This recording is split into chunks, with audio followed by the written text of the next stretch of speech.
कर्म करे किस्मत बने, जीवन का यह मर्म, प्राणी तेरे हाथ में, तेरा अपना कर्म, तेरा अपना।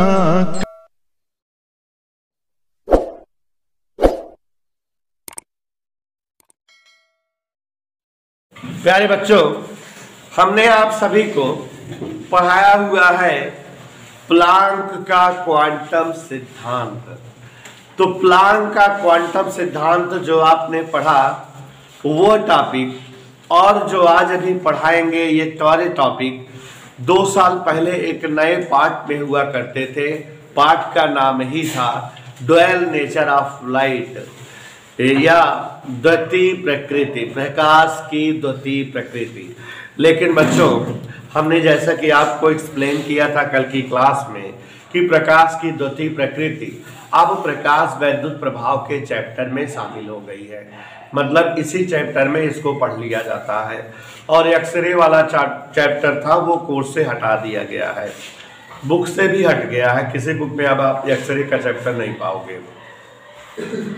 तो ध्यान दीजिएगा जरा, चैप्टर का नाम है प्रकाश की द्वितीय प्रकृति, प्रकाश का ड्वेल नेचर। प्यारे बच्चों, एक चैप्टर पढ़ाऊंगा मैं आपको प्रकाश की तरंग प्रकृति, तरंग नामक चैप्टर का पहला लेसन। तो उसमें डिस्कस किया जाएगा कि प्रकाश होता क्या है। साइंटिस्ट न्यूटन ने प्रतिपादित किया था कि किसी प्रकाश स्रोत से प्रकाश कणिकाओं के रूप में उत्सर्जित होता है, कणों के रूप में उत्सर्जित होता है। मतलब उन्होंने बहुत सारा इवेंट दिखाया और माना कि प्रकाश असंख्य छोटे छोटे कणिका समूह होता है, प्रकाश में कण का नेचर होता है। लेकिन बच्चों, कुछ ऐसी घटनाएं थी जो प्रकाश को कण मानकर नहीं सिद्ध की जा सकती थी और कणिका सिद्धांत में दोष हुआ था। तो हाइगेंस नामक एक साइंटिस्ट उत्पन्न हुए, हॉलैंड के वैज्ञानिक थे, और जिन्होंने जो है प्रकाश में तरंग प्रकृति की खोज की। बहुत सारी ऐसी घटनाएं दिखाया कि जिससे प्रतिपादित होता है कि प्रकाश किसी प्रकाश स्रोत से तरंगों के रूप में उत्सर्जित होता है, प्रकाश तरंग होती है। तो अभी हम लोग डिस्कस करेंगे इस टॉपिक का। सबसे पहले हम आपसे चर्चा करेंगे प्लांक के क्वांटम सिद्धांत की। जैसा कि अभी आपने पढ़ा है कुछ दिनों पहले कि किसी सतह पर प्रकाश का आपतन सतत या निरंतर ना होकर ऊर्जा के पैकेटों या बंडलों के रूप में होता है। माने किसी सतह पर प्रकाश लगातार नहीं गिरता, बल्कि ऊर्जा के पैकेट या बंडल के रूप में थोक के भाव में प्रकाश किसी सतह पर गिरता है या आपतित होता है। और मैक्सवेल प्लांक ने यह बताया कि किसी सतह पर प्रकाश का आपतन लगातार या सतत न होकर ऊर्जा के पैकेट या बंडल के रूप में गिरता है या होता है। ऊर्जा के यही पैकेट या बंडल क्वांटा या फोटान कहलाते हैं। और इस प्रकार आपने पढ़ा कि प्रकाश का आपतन किसी सतह पर फोटानों के रूप में होता है, क्वांटा के रूप में होता है। और मैक्सवेल प्लांक ने ही बहुत सारे रिसर्च करके यह प्रतिपादित किया कि प्रत्येक फोटान में निहित ऊर्जा फोटान की आवृत्ति न्यू के समानुपाती होती है। E बराबर एच न्यू, ये प्लांक का क्वांटा सिद्धांत या प्लांक का फोटान सिद्धांत आया था। तो बच्चों, यहां मैं आपको एक हेडिंग समझा रहा हूं कि जो प्रकाश फोटान है उनके अभिलक्षण, कैरेक्टरिस्टिक ऑफ फोटान्स, फोटानों के गुण क्या क्या होते हैं। बेवकूफ बना रहा हूं और कुछ नहीं कर रहा हूं। जो गुण प्रकाश का होगा वही गुण प्रकाश फोटान का होगा। तो प्रकाश के गुण तो अंडरस्टूड है, आपको पता है। बोल डालो वही फोटान के गुण हो जाएंगे। तो लिखा दिया मैंने, अभी समझा दे रहे, सुन लीजिए। किसी सतह पर प्रकाश फोटानों के रूप में उत्सर्जित होता है और प्रकाश फोटान एक सीधी रेखा में, नियत रेखा में 3 × 10⁸ मीटर पर सेकंड की चाल से चलते हैं। पहला गुण, हरे प्रकाश के गुण तो है यही, प्रकाश सीधी रेखा में चलता है। तो वही बोल रहा हूं कि किसी सतह पर आपतित प्रकाश फोटान सतह से उत्सर्जित होने पर सीधी रेखा में और 3 × 10⁸ मीटर पर सेकंड की चाल से चलते हैं। ये जो है गुण हो गया प्रकाश फोटानों का। दूसरा, प्रकाश फोटान समान आवृत्ति वाले प्रकाश फोटान या समान तरंगदैर्घ्य वाले प्रकाश फोटानों की ऊर्जा hν होती है या hc/λ होती है। दूसरा विलक्षण है प्रकाश फोटानों का कि अगर फोटान की आवृत्ति ν है तो फोटान की ऊर्जा hν होगी, और अगर फोटान की तरंगदैर्घ्य λ है तो फोटान की जो है ऊर्जा hc/λ होगी। ये दूसरा विलक्षण है, दूसरा गुण है। प्रकाश फोटान एक माध्यम से दूसरे माध्यम में जब जाते हैं तो उनकी आवृत्ति समान बनी रहती है, नहीं बदलती।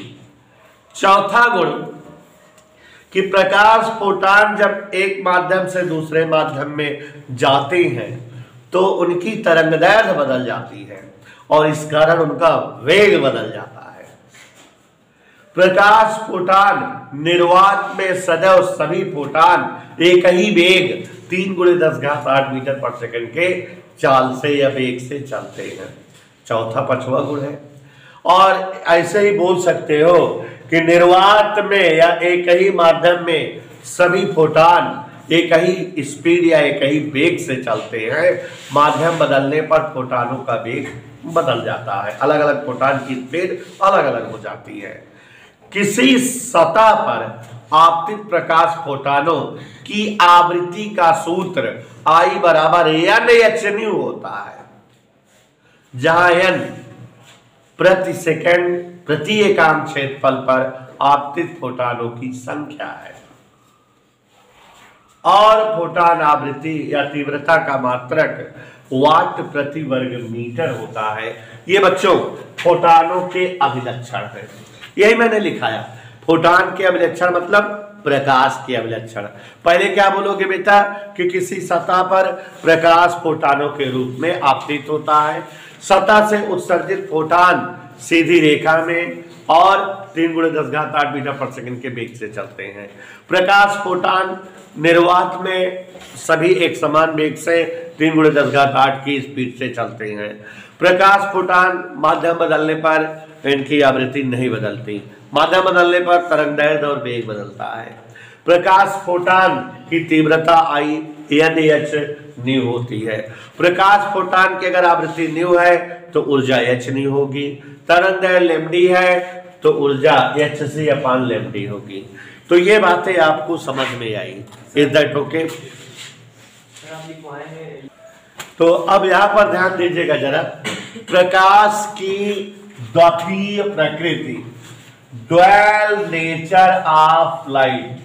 सारे बच्चे ध्यान से देखेंगे, ड्वेल नेचर ऑफ लाइट बड़ी खतरनाक चीज है। प्रकाश परकसुआ बड़ी खतरनाक चीज है, ध्यान से देखिए और सुनिए। जैसा कि अभी हम डिस्कस कर रहे थे आप सभी से, आप लोगों ने सुना नहीं मेरी बातों को। जैसा कि हम अभी डिस्कस कर रहे थे कि एक चैप्टर हम लोग पढ़ेंगे बेटा, प्रकाश की तरंग प्रकृति, तरंग का पहला लेसन।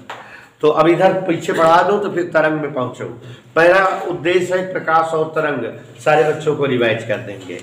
तो यहां ध्यान दीजिए जरा, प्रकाश की तरंग प्रकृति वाले लेसन में आपको समझाऊंगा कि न्यूटन चाचा एक साइंटिस्ट थे, जानते ही हो न्यूटन को, आप सुनते आ रहे हो। तो उन्होंने बताया कि जैसे अगर कोई प्रकाश स्रोत है जिससे प्रकाश निकलता है, तो न्यूटन की थीसिस थी कि किसी प्रकाश स्रोत से प्रकाश असंख्य छोटे छोटे अदृश्य कणों के रूप में बाहर निकलता है और जो बहुत तीव्र वेग 3.10 मीटर पर सेकंड के स्पीड से चलते हैं। तो जब प्रकाश कणों के रूप में चलता है माने कणों में द्रव्यमान होता है, वेग होता है तो माने कणों में ऊर्जा है, माने प्रकाश एक प्रकार की ऊर्जा है। ये बात सत्यापित होती है और इतने अधिक वेग से ये कण निकल रहे हैं कि माध्यम में कोई भी प्रतिरोधी बल इनकी गति की दिशा को प्रभावित नहीं कर पाता, अर्थात ये सीधी रेखा में चलते हैं। और जब जो है ये प्रकाश कणिकाएं किसी प्रिज्म से गुजरती हैं तो छोटी बड़ी होने के कारण आगे पीछे आती हैं, मतलब वर्ण विक्षेपण की घटना होती है। और प्रकाश की ये कणिकाएं जब किसी सतह पर पड़ती हैं तो सतह के आभासी प्रतिक्रिया बल के कारण इनका मार्ग विचलित होते होते ये जो है परावर्तन और इसी प्रकार अपवर्तन की घटना दिखाती हैं।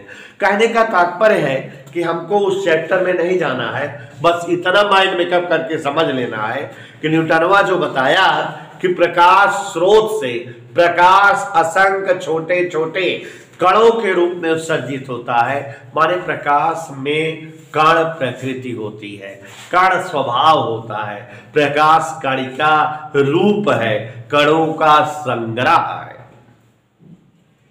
ठीक है।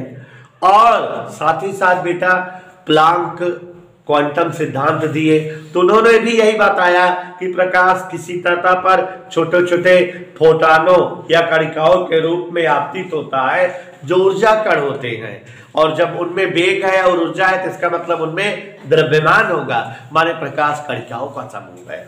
इस बात को और बल मिला क्वांटम सिद्धांत के जो है आ जाने से, न्यूटन के सिद्धांत को बल मिला, लोग ये स्पष्ट समझने लगे कि प्रकाश कणिकाओं का समूह है, प्रकाश में कण प्रकृति होती है, कण स्वभाव होता है, प्रकाश कुछ और नहीं कणिकाएं हैं। और उसके बाद बेटा दो और धुरंधर वैज्ञानिकों ने, जैसे जे थॉमसन ने 1900 ईस्वी में प्रकाश विद्युत प्रभाव की खोज की, तो उसमें भी यही बात पता लगी कि प्रकाश ऊर्जा जब जो है अवशोषित करते हैं धातु इलेक्ट्रॉन तो वे प्रकाश इलेक्ट्रॉन के रूप में उत्सर्जित होते हैं। तो यहाँ प्रकाश कणिका के रूप में आपतित हुआ है और हर कण ने अलग अलग इलेक्ट्रॉनों को ऊर्जा दिया और अलग अलग इलेक्ट्रॉन प्रकाश इलेक्ट्रॉन के रूप में उत्सर्जित हुए। माने एक और इस घटना ने, इस खोज ने यह जो है मजबूत कर दिया कि भाई सभी लोग मानने लगे, साक्ष्य जो तमाम धीरे धीरे आ रहे हैं इससे स्पष्ट होने लगा कि प्रकाश कणिका रूप ही होता है, प्रकाश में कणिकाओं का समूह है, प्रकाश कणिका स्वरूप रखते हैं, प्रकाश में कण प्रकृति होती है। 1924 ईस्वी में एक वैज्ञानिक हुए हैं कॉम्पटन साहब, बीएससी सेकंड ईयर में, इनका एक पेडिकल पढ़ोगे जिसे कॉम्पटन प्रभाव कहते हैं। तो कॉम्पटन प्रभाव में भी यही प्रतिपादित हुआ कि प्रकाश कण स्वरूप रखता है, प्रकाश जो है कण प्रकृति दिखाता है। तो अब हमारी बातों को इकट्ठा करके सुनो। प्रकाश के संदर्भ में बहुत सारी घटनाएं ये प्रतिपादित करती हैं कि प्रकाश में कण प्रकृति होती है, प्रकाश असंख्य छोटे छोटे कणों के रूप में किसी सतह से उत्सर्जित होता है। माने प्रकाश कणिकाओं का संग्रह है, कणिकाओं का समूह है, प्रकाश में कण स्वभाव या कण प्रकृति पाई जाती है। न्यूटन ने इस बात को प्रतिपादित किया, मैक्सवेल के क्वांटम सिद्धांत से ये बात प्रतिपादित हुई, प्रकाश वैद्युत प्रभाव से ये बात प्रतिपादित हुई, कॉम्पटन प्रभाव से भी ये बात प्रतिपादित हुई। कहने का तात्पर्य है कि आप सभी लोग समझिए, न्यूटन के अनुसार, न्यूटन की थ्योरी के अनुसार, न्यूटन के कणिका सिद्धांत के अनुसार, प्लांक के क्वांटम सिद्धांत के अनुसार, आइंस्टीन के द्रव्यमान ऊर्जा समीकरण के सिद्धांत से, प्रकाश वैद्युत प्रभाव के सिद्धांत से, कॉम्पटन प्रभाव जैसी घटना से इस तरह की सभी घटनाओं से यह प्रतिपादित होता है कि प्रकाश में कण प्रकृति होती है, प्रकाश कणिका स्वभाव रखता है, कण नेचर प्रकाश में होता है। लेकिन बच्चों, बाद में कुछ घटनाएं ऐसी थी जिन्हें प्रकाश को कण मानने पर नहीं प्रतिपादित किया जा सकता था। हाइगेंस एक साइंटिस्ट हुए हैं और हॉलैंड के वैज्ञानिक थे जिन्होंने एक अपना मत दिया था कि किसी प्रकाश स्रोत से प्रकाश तरंगों के रूप में बाहर निकलता है और माध्यम के कण से जब ये तरंगे टकराती हैं तो माध्यम के कण भी तरंगति करने लगते हैं और इस प्रकार तरंगे निरंतर आगे बढ़ती रहती हैं और प्रकाश तरंग के रूप में संचरित होता रहता है। तो कहने का मतलब है कि हाइगेंस के तरंग सिद्धांत से मैक्सवेल नाम के एक वैज्ञानिक थे जिन्होंने बताया कि प्रकाश उच्च आवृत्ति वाली विद्युत चुंबकीय तरंगे हैं। ऐसे ही बहुत सारे साइंटिस्टों ने यह प्रतिपादित किया कि प्रकाश में तरंग प्रकृति होती है, प्रकाश तरंग स्वभाव दिखाता है और जब तक प्रकाश को तरंगे ना माना जाए तब तक कुछ घटनाएं जो प्रकाश में होती हैं जैसे व्यतिकरण, विवर्तन, विस्पंद, ध्रुवण, इन घटनाओं को सिद्ध ही नहीं किया जा सकता, प्रतिपादित ही नहीं किया जा सकता। प्रकाश ये घटनाएं दिखाता है। प्रकाश में व्यतिकरण होता है, आगे पढ़ोगे तरंग में। प्रकाश में विवर्तन होता है, प्रकाश में ध्रुवण होता है।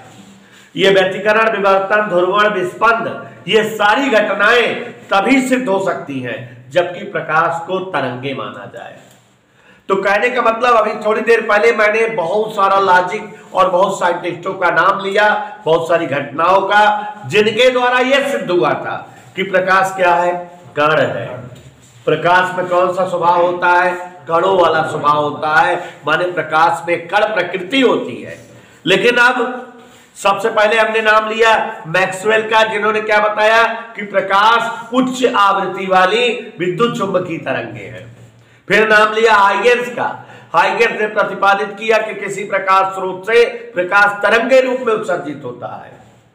साथ ही साथ प्रकाश में व्यतिकरण की घटना, विवर्तन की घटना, ध्रुवण की घटना, डॉपलर प्रभाव की घटना प्रकाश में संपन्न होती है। प्रकाश इन सब घटनाओं को प्रदर्शित करता है और ये सब घटनाएं तभी संपन्न होंगी जबकि प्रकाश एक तरंग हो, क्योंकि ये सारी घटनाएं तरंग नेचर है, तरंग प्रकृति की है। तो इसका मतलब बेटा, मैक्सवेल के विद्युत चुंबकीय तरंग सिद्धांत, हाइगेंस के तरंग सिद्धांत और प्रकाश में व्यतिकरण, विस्पंद, ध्रुवण, डॉपलर प्रभाव जैसी घटनाएं का होना यह प्रतिपादित करता है कि प्रकाश में तरंग प्रकृति भी होती है। तो हमने कुछ परिघटनाओं के द्वारा, कुछ लॉजिक के द्वारा देखा कि प्रकाश में कण प्रकृति होती है। अगर प्रकाश को कण प्रकृति नहीं माना जाए, कहा जाए कि प्रकाश कण प्रकृति नहीं रखता, तो प्रकाश विद्युत प्रभाव की घटना गलत हो जाएगी, कांपटन प्रभाव की घटना गलत हो जाएगी। जब तक जो है प्रकाश को कण नहीं माना जाएगा तब तक ये दोनों घटनाएं सत्यापित नहीं हो सकती।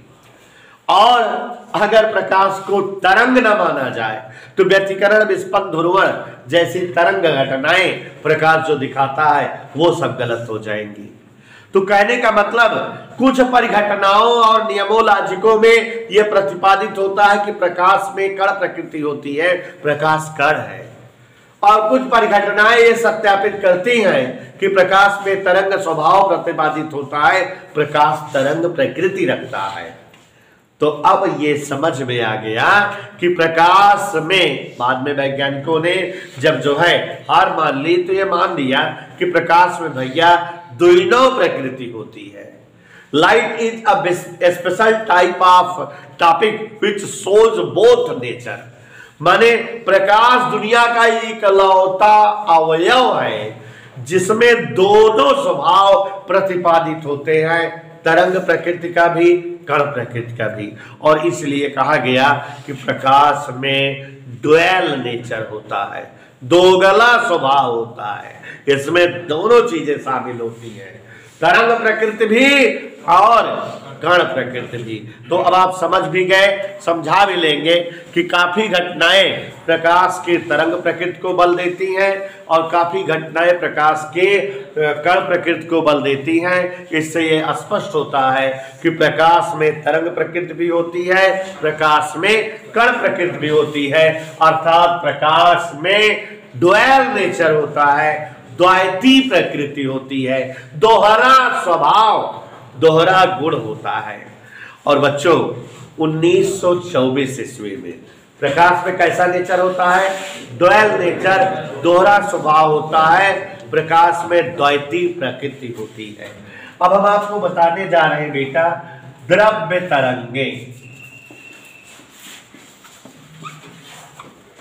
मटेरियल वेव, मैटर वेव भी कहते हैं। 1924 ईस्वी में एक साइंटिस्ट हुए हैं लुईस दी ब्रॉगली।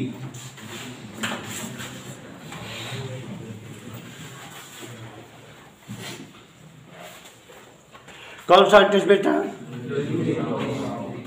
फ्रांसीसी वैज्ञानिक थे लुईस दी ब्रॉगली।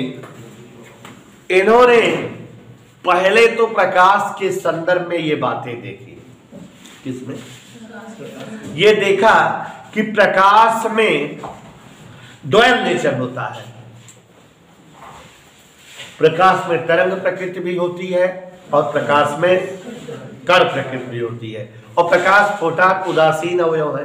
माने इसका मतलब कोई अनावश्यक चीज है तो उसमें दोनों नेचर है, ड्वेल नेचर और तरंग नेचर और कण नेचर। लेकिन उसके बाद बेटा इन्होंने देखा कि जो इलेक्ट्रॉन होते हैं, जब इलेक्ट्रॉन चक्कर करते रहते हैं तो वे अपने पीछे तरंगे उत्सर्जित करते रहते हैं। तो माने आवेशित कण में भी ड्वेल नेचर होता है, इलेक्ट्रॉन में कण स्वभाव भी होता है, तरंग स्वभाव भी होता है। तो अब दुनिया में दो अवयव ऐसे हो गए कि जिनमें दो दो स्वभाव दिख रहा है, फोटॉनों में और इलेक्ट्रॉनों में। फोटॉन ड्वेल नेचर दिखा रहा है, कण प्रकृति तरंग प्रकृति दिखा रहा है, और इलेक्ट्रॉन भी ड्वेल नेचर दिखा रहा है, इलेक्ट्रॉन में भी कण स्वभाव और तरंग स्वभाव है। दोनों मगर दो अलग अलग चीजें हैं। फोटॉन उदासीन अवयव है, इलेक्ट्रॉन आवेशित अवयव है। जिसका मतलब ड्वेल नेचर उदासीन अवयव में भी हो सकता है और आवेशित अवयव में भी हो सकता है ड्वेल नेचर। तो लुईस दी ब्रॉगली ने बहुत सारा प्रयोग किया, तो एक बात इनके सामने समझ में आई कि दुनिया का कोई कण, फोटॉन और इलेक्ट्रॉन है ना, दुनिया का कोई कण अगर गतिशील होता है, गति करता रहता है, तो वो अपने पीछे तरंगे छोड़ता रहता है, तरंग बनाते हुए गति करता है। कहने का मतलब ये हुआ। तो इन्होंने शॉर्टली बोला कि प्रत्येक गतिशील कण तरंग संबद्ध होता है। मतलब कोई भी गतिमान कण में तरंगे शामिल रहती हैं, वो तरंग युक्त रहता है। मतलब जब वो तरंग युक्त है, वो चल रहा है तो तरंगे चल रही हैं, इसका मतलब उसमें दोनों नेचर है। कण है तो कण का नेचर है ही, और जब चल रहा है तो तरंगे भी उसमें बनती हुई चल रही हैं, जिसका मतलब उसमें तरंग नेचर भी आ गया। तो इन्होंने बताया लुईस दी ब्रॉगली ने कि प्रत्येक कण जब गति करता है तो अपने पीछे तरंगे छोड़ता हुआ चलता है। शॉर्टकट में इसी बात को इन्होंने बोला कि प्रत्येक गतिशील कण तरंग संबद्ध होता है। माने अगर कण गतिमान है तो कण के साथ साथ तरंगे उसमें जुड़ जाती हैं, ऑटोमेटिकली तरंगे का नेचर या तरंगे उसमें आ जाती हैं। तो प्रत्येक कण गतिशील कण, प्रत्येक गतिशील कण तरंग संबद्ध होता है, तरंग युक्त होता है, और इन तरंगों को द्रव्य तरंगे या लुईस दी ब्रॉगली के नाम पर ब्रॉगली तरंगे कहा जाता है। और इन तरंगों की तरंग दैर्घ्य निकाली जाती है, उसे हम डी ब्रॉगली तरंग दैर्घ्य या द्रव्य तरंगों की तरंग दैर्घ्य कहते हैं। और आपने देखा कि आपके सामने द्रव्य तरंगों का कई स्पेशल उदाहरण है, दो। द्रव्य तरंगे फोटॉन होती हैं और द्रव्य तरंगे इलेक्ट्रॉन भी हैं, जिनमें ड्वेल नेचर हो, जिनमें द्रव्य, द्रव्य माने पदार्थ, माने कण स्वरूप गुण हो और तरंग गुण हो, उसी को तो द्रव्य तरंग कहेंगे मैटर में। और द्रव्य तरंगे आप जीवन में कौन कौन देख रहे हैं? दो, फोटानों को और, तो यहां पर जो है डी ब्रॉगली तरंगदैर्घ्य फोटानों की निकाली गई और इलेक्ट्रॉनों की। तो आप समझ गए बेटा, हमने क्या बताया बेटा? द्रव्य तरंगे। क्या बताया द्रव्य तरंगे मिस मीना जी? प्रत्येक गतिशील कण, जो कण गति करता रहता है, कण है तो द्रव्यमान है उसमें, अगर कण गति कर रहा है तो उसके पीछे क्या बनती जाती है? तरंगे। तो गतिशील कण तरंग युक्त होता है, तरंग के साथ रहता है, और ऐसी तरंगों को द्रव्य तरंगे कहा जाता है। उदाहरण के रूप में फोटान और इलेक्ट्रॉन, इन तरंगों को डी ब्रॉगली तरंग भी कहा जाता है, और इनकी तरंगदैर्घ्य को डी ब्रॉगली तरंगदैर्घ्य या द्रव्य तरंगों की तरंगदैर्घ्य। और अभी हम चल रहे हैं डेरिवेशन करने डी ब्रॉगली तरंगदैर्घ्य का, और जैसा कि हमने बताया डी ब्रॉगली तरंगदैर्घ्य द्रव्य तरंगों की आएगी, और द्रव्य तरंग दो है, फोटान है और क्या है? तो फोटानों की डी ब्रॉगली तरंगदैर्घ्य अलग आएगी और इलेक्ट्रॉनों की डी ब्रॉगली तरंगदैर्घ्य अलग आएगी। तो द्रव्य तरंग क्या समझे? लॉक हेयर, द्रव्य माने पदार्थ, माने में कण गुण हो, और तरंग मतलब जनता है। तो द्रव्य तरंगे क्या समझे बेटा? प्रत्येक, यहां देखो जरा, आवाज नहीं, गतिशील कण, प्रत्येक गतिशील कण तरंग संबद्ध होता है। कोई भी कण अगर गति में है तो उसके साथ क्या है? तरंग। संबद्ध माने जुड़ी हुई, शामिल। प्रत्येक गतिशील कण तरंग संबद्ध होता है, ऐसी तरंगे द्रव्य तरंगे कहलाती है। प्रत्येक गतिशील कण तरंग संबद्ध होता है, ऐसी तरंगे द्रव्य तरंगे कहलाती हैं। इन्हें डी ब्रॉगली तरंग भी कहा जाता है। उदाहरण के रूप में फोटान और इलेक्ट्रॉन। आवेशित कण इलेक्ट्रॉन, उदासीन कण फोटान। फोटान और इलेक्ट्रॉन डी ब्रॉगली तरंग के उदाहरण हैं। इधर क्लियर? द्रव्य तरंगों की तरंगदैर्घ्य,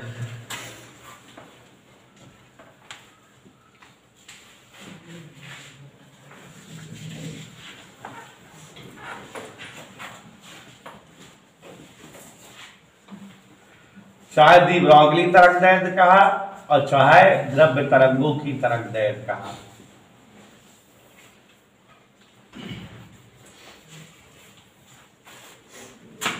ठीक है, डी ब्रॉगली तरंगदैर्घ्य। तो हम पहले फोटान के निकाला और फिर तो पहले फोटान के मान लेते हैं कोनो प्रकाश फोटान है और गतिशील है, तो कितने वेग से गति करे? सी वेग से, प्रकाश के चाल से, और ओके आवृत्ति मान लेते हैं न्यू है। माना कोई प्रकाश फोटान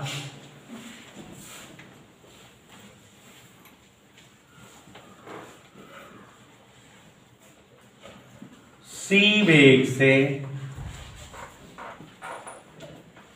गतिशील है, फोटान द्रव्यमान नियम है, इसका द्रव्यमान कुछ मान ले, कितना? सी वेग से गति करता द्रव्यमान नियम है, तो इसमें ऊर्जा हुए ना, आइंस्टीन चाचा के हिसाब से ऊर्जा ही बराबर, इसलिए फोटान ऊर्जा माने फोटान में कितनी ऊर्जा है? ई बराबर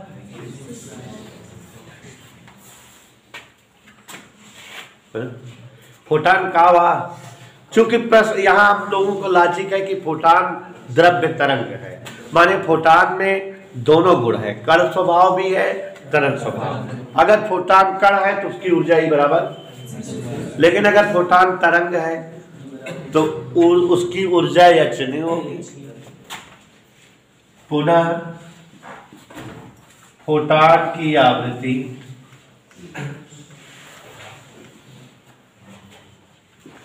न्यू होने से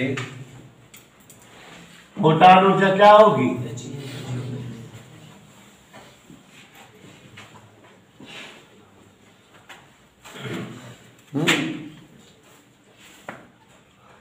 चूंकि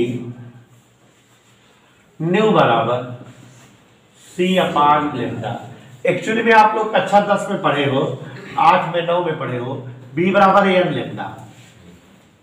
तरंग दैर्घ्य B बराबर n इंटू लेम्डा।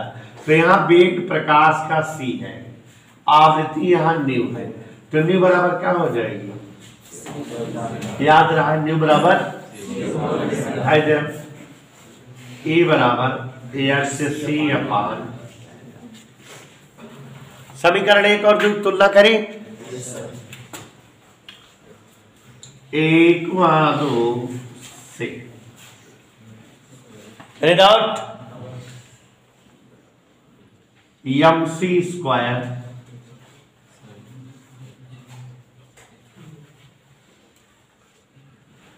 स्क्वायर और सी कट गया, mc बराबर लेमडी बराबर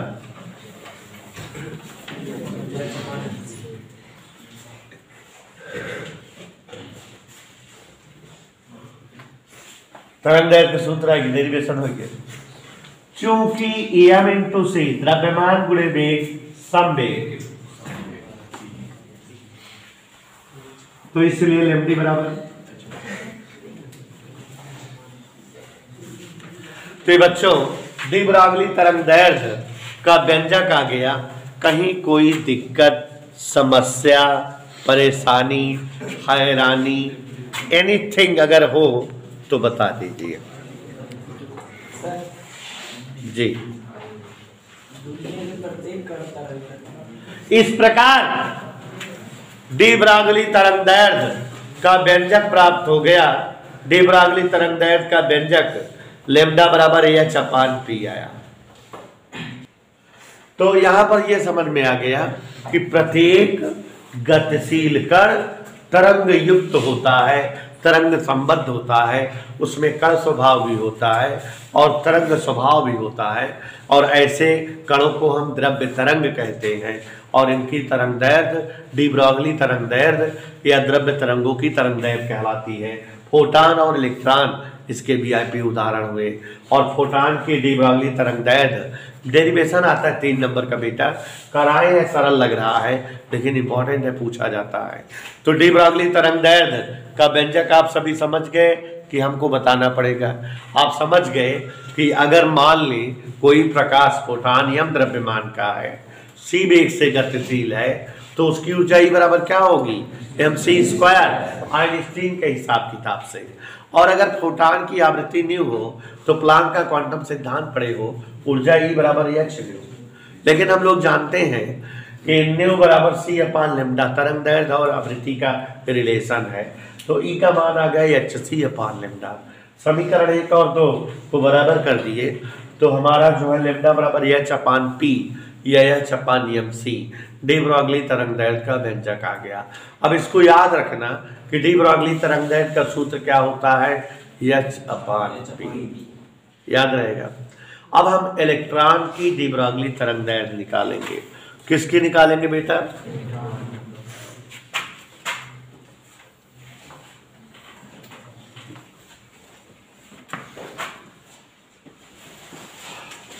इलेक्ट्रॉन की डी ब्रॉगली तरंग दैर्घ्य। कोई दिक्कत तो नहीं होनी चाहिए, ध्यान से सुनो, सब समझ में आ जाएगा। इलेक्ट्रॉन की डी ब्रॉगली तरंग दैर्घ्य, मान लेते कोई इलेक्ट्रॉन है, यम द्रव्यमान का है, वी वेग से गतिमान है। क्या बोले? माना अब ये सी वेग से थोड़ी चलेगा, फोटान सी वेग से चलता है, ये तो कोई अलग वेग से चलेगा ना। माना कोई इलेक्ट्रॉन एम द्रव्यमान व v वेग से गतिमान है। कितने वेग से गतिमान है? इसलिए इलेक्ट्रॉन का संवेग क्या होगा बच्चों? P बराबर, मजा आई? इसलिए इलेक्ट्रॉन की डी ब्रॉगली तरंगदैर्घ्य लेम्डा एच अपान पी आए बता भाई? Yes sir. से लेम्डा बराबर एच अपान एम पी,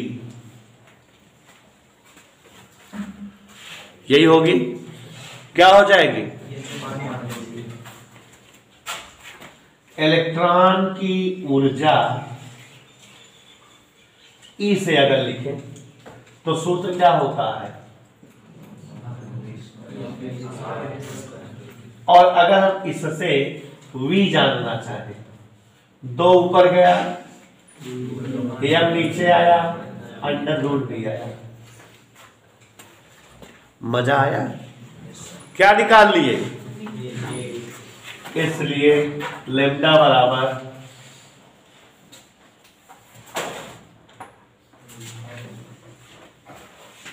एनी डाउट? हम अंदर ले जाओ,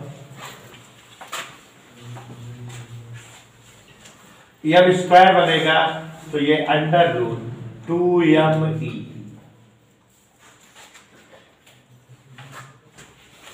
कोई प्रॉब्लम? स्क्वायर गया तो एक m कट गया।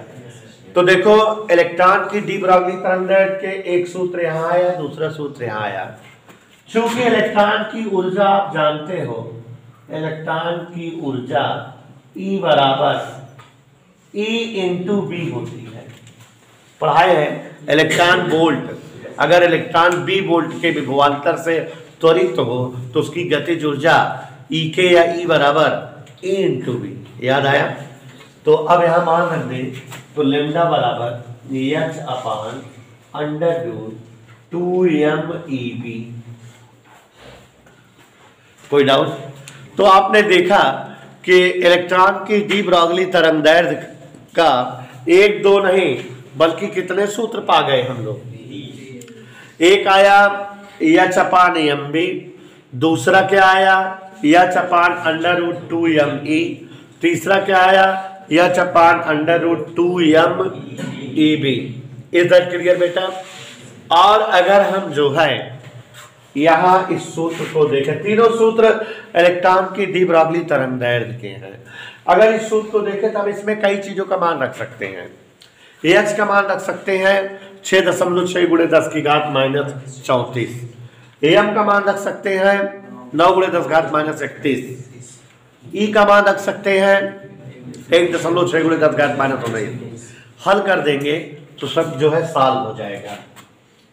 चूंकि एच बराबर 6.6 गुणे 10 की घात माइनस 34 जूल सेकेंड, एम बराबर 9 गुणे 10 की घात माइनस 31 किलोग्राम, ई बराबर 1.6 गुणे 10 की घात माइनस 19 कूलम। याद आया?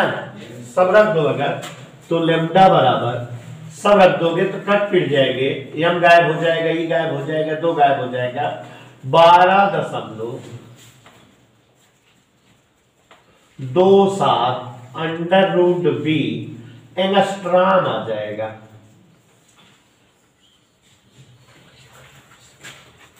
दस घात माइनस 10 आया होगा, एंगस्ट्रॉम लिख दिए। अब इस सूत्र को आप समझो कि यह एक ऐसा सूत्र आ गया कि इलेक्ट्रॉन की डी ब्रॉगली तरंगदैर्घ्य इस सूत्र की वजह से डायरेक्ट आ जाएगी। डायरेक्ट का मतलब अगर क्वेश्चन कह दिया कि कोई एक इलेक्ट्रॉन 1000 वोल्ट के विभवांतर से त्वरित होता है, उसकी डी ब्रॉगली तरंगदैर्घ्य बताओ, तो ये वाला सूत्र न लगाकर यही लगा देंगे, केवल विभवांतर का मान रख देंगे, आंसर आ जाएगा। तो प्यारे बच्चों, ये हमारे प्रकाश फोटॉन की डी ब्रॉगली तरंग दैर्ध्य है और ये हमारे इलेक्ट्रॉन की डी ब्रॉगली तरंग दैर्ध्य है, और आपने दोनों तरंग दैर्ध्य निकाल करके हम पर उपकार किया। इसी के साथ ये